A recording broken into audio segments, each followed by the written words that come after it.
Bosku tidak sengaja melihat tubuhku saat aku mandi.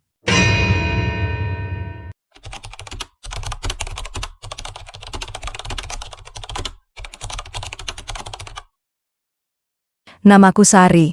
Aku adalah seorang gadis desa yang sangat sederhana. Aku berusia 23 tahun. Setelah lulus SMA, aku memutuskan untuk merantau ke kota. Kehidupan di desa tidak mudah, terutama setelah ayahku jatuh sakit dan keluargaku kesulitan keuangan. Aku ingin membantu, jadi aku menerima pekerjaan sebagai pembantu rumah tangga di rumah seorang pengusaha kaya bernama Pak Arman. Pak Arman adalah seorang pria berusia 41 tahun. Ia seorang duda tanpa anak. Istrinya meninggal 5 tahun lalu karena kecelakaan. Rumahnya sangat besar, seperti istana, tapi terasa dingin dan sunyi. Hanya ada aku dan seorang supir bernama Pak Budi dan seorang tukang kebun bernama Pak Herman yang bekerja di sana. Hari-hariku diisi dengan membersihkan rumah, memasak, mencuci pakaian, dan memastikan semuanya rapi. Aku menyukai pekerjaanku, meskipun terkadang melelahkan. Pak Arman adalah pria yang sopan dan tidak pernah memarahiku. Dia tegas, tapi adil. Namun, aku selalu menjaga jarak, karena aku tahu tempatku. Hari itu sangat sibuk. Pak Arman mengadakan pertemuan dengan beberapa koleganya di rumah.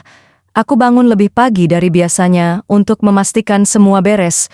Aku membersihkan ruang tamu, menyiapkan makanan, dan memastikan tidak ada debu di sudut-sudut ruangan. Setelah tamu-tamu Pak Arman pergi, aku merasa tubuhku lengket karena keringat. Aku memutuskan untuk mandi di kamar mandi kecil dekat dapur yang biasa aku gunakan. Karena terburu-buru, aku lupa mengunci pintu. Biasanya, aku selalu memastikan semuanya aman, tapi hari itu pikiranku benar-benar lelah. Aku membasahi tubuhku dengan air dingin, menikmati sensasi segar yang menghapus penatku.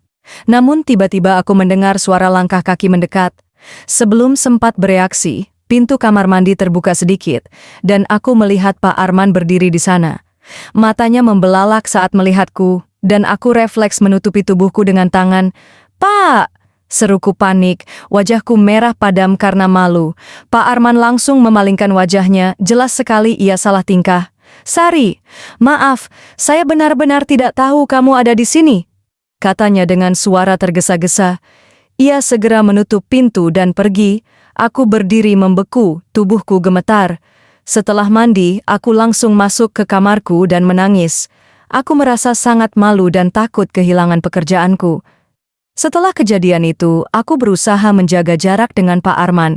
Setiap kali dia memanggilku, aku hanya menjawab singkat sambil menundukkan kepala. Aku bahkan menghindari bertemu dengannya di ruang tamu atau dapur. Namun, yang membuatku bingung, Pak Arman justru menjadi lebih perhatian. Dia mulai sering bertanya, "Sari, kamu capek?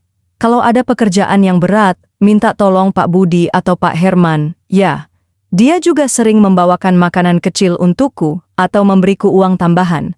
Sikapnya yang berbeda membuatku cemas sekaligus bingung. Apakah dia merasa bersalah karena kejadian itu? Beberapa minggu setelah kejadian itu, Pak Arman memanggilku ke ruang tamu. Malam itu, suasana rumah sangat sunyi.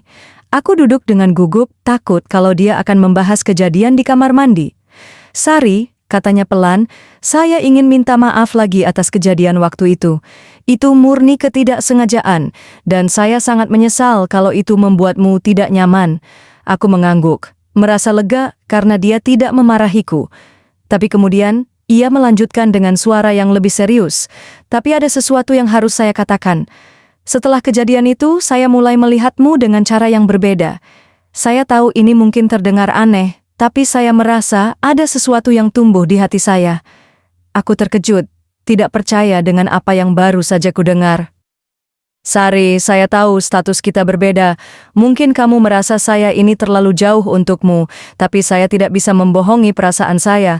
Saya ingin mengenalmu lebih baik, bukan sebagai majikan dan pembantu, tapi sebagai pria dan wanita." Aku bingung dan tidak tahu harus berkata apa. "Pak, saya ini siapa? Saya hanya pembantu, tidak pantas berada di sisi Bapak," kataku lirih. Pak Arman tersenyum tipis, lalu berkata, "Bagi saya, itu tidak penting. Yang penting adalah apa yang saya rasakan dan bagaimana saya bisa membuatmu bahagia."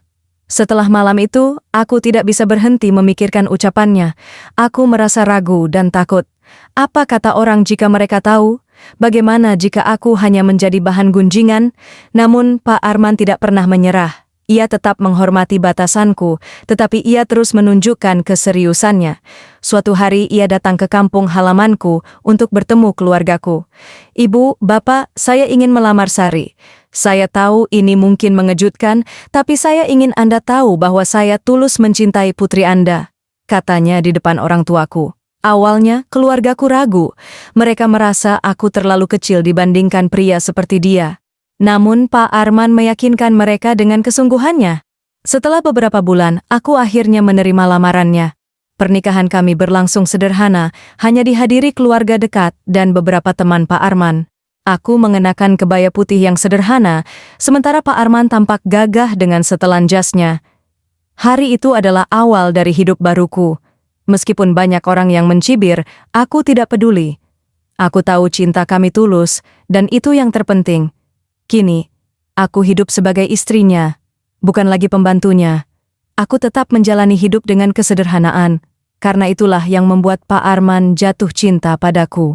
Setiap hari, aku bersyukur atas perjalanan hidupku yang penuh kejutan. Takdir memang memiliki cara yang unik untuk mempertemukan dua hati, bahkan dari kejadian yang tak terduga.